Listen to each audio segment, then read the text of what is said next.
اگر آپ چاہتے ہیں کہ ہم آگے بڑھیں اور ہمارے عمل میں حسن پیدا ہو، ہمارے رویوں میں خوبصورتی آئے اور اللہ تعالی ہم سے راضی ہو جائے، تو اس میں آپ رفق، نرمی، حلم، بردباری اور انات، معاملہ فہمی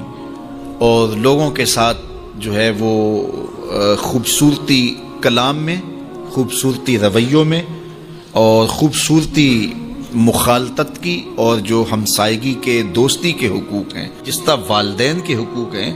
جس طرح ازدواجی حقوق ہیں، جس طرح آپ کے ہمسایوں کے حقوق ہیں، اس طرح آپ کی دوستیوں کے بھی حقوق ہیں۔ اپنے لہجوں کو نرم رکھیں، ان میں تلخی نہ آئے، سب و شتم سے منع کیا گیا ہے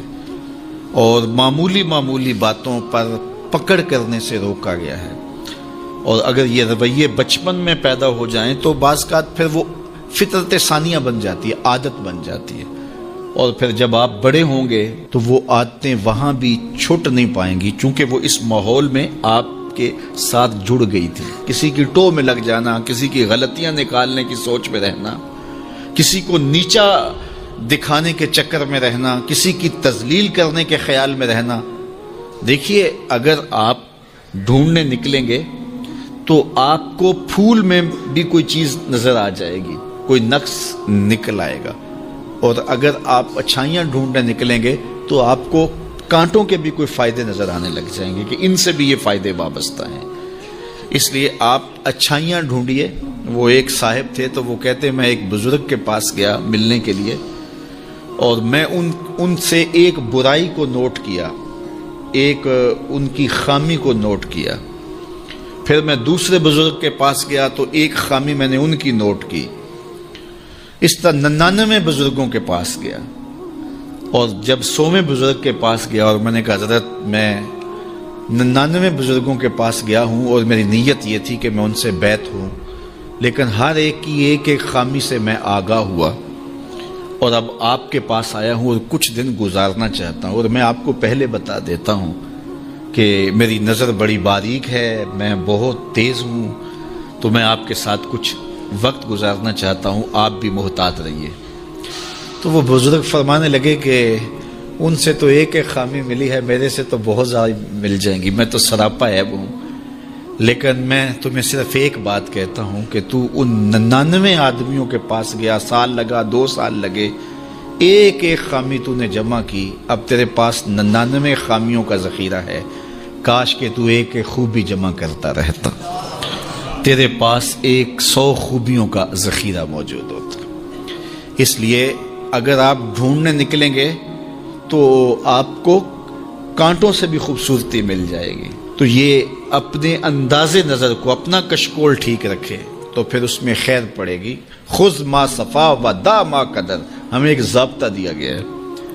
آپ جہاں بھی جائے اچھی چیز لے لیں اور جو بری ہے وہ وہیں پھینک دیں، بات ختم۔ ہم اچھی پھینک آتے ہیں اور بری جو ہے وہ سینے سے لگا لیتے ہیں، اور ساری زندگی اسی دلدل میں پھنسے رہتے ہیں۔ جو بندہ اخلاق کے اعتبار سے خود اچھا نہیں ہے تو وہ زیرو ہے، کچھ بھی نہیں ہے، کیونکہ یہ ایک لازمی چیز ہے کہ ہم جس منصب پہ بھی ہوں گے ساتھ حسن خلق جڑا ہوا ہوگا۔ دودھ اندر جے کھانڈر لائیے مزہ ہو جاوے دونا، تو پھر سواد آ جائے گا، لطف آ جائے گا۔ لیکن اگر دودھ بھی ہو تو اس میں بدخلقی کی کڑواہٹ ڈال دی جائے تو پھر آپ ڈاکٹر ہیں، آپ محدث ہیں، آپ مدقق ہیں، آپ مفکر ہیں، آپ مفتی شہر ہیں، آپ علامہ ہیں، آپ پیر طریقت ہیں، آپ شوہر ہیں، آپ باپ ہیں، جو کچھ بھی ہیں، لیکن یہ سب کے ساتھ بدخلقی کی کڑواہٹ اور تلخی شامل ہو گئی تو آپ کا سارا منصب ضائع ہو گیا۔ تو بنیاد کیا ہے؟ آپ کا خلق اچھا ہونا چاہیے، آپ کے لب میٹھے ہونے چاہیے۔ تو میٹھے بول بولو، لہجوں میں جمال پیدا کرو، رویوں میں تلخی نہ آنے دو، خوبصورتی پیدا کرو، اور اپنے انداز زندگی کو مرتب کرو، خلق خدا کے ساتھ اچھے رویے رکھو، بالخصوص اپنی دوستیوں میں ایک اچھے دوست بن کے ابھرو، اور اپنے کلاس فیلوز کے اندر ایک اچھے کلاس فیلو کے روپ کے اندر آگے آؤ۔ پیر کے دن آنے والو، جمعہ کے دن آنے والو، تم بھی جب یہاں سے جاؤ تو تمہارا انداز جو ہے وہ مٹھاس سے بھرا ہوا ہو، تمہارے لفظوں سے کھانڈ نکل رہی ہو، شکر ٹپک رہی ہو تمہارے حرفوں سے، اور مٹھاس تمہارے لہجوں میں گھلی ہوئی ہو اور تم بات کرو تو پیار پھیلتا چلا جائے اور محبت پھیلتی چلی جائے. ہاں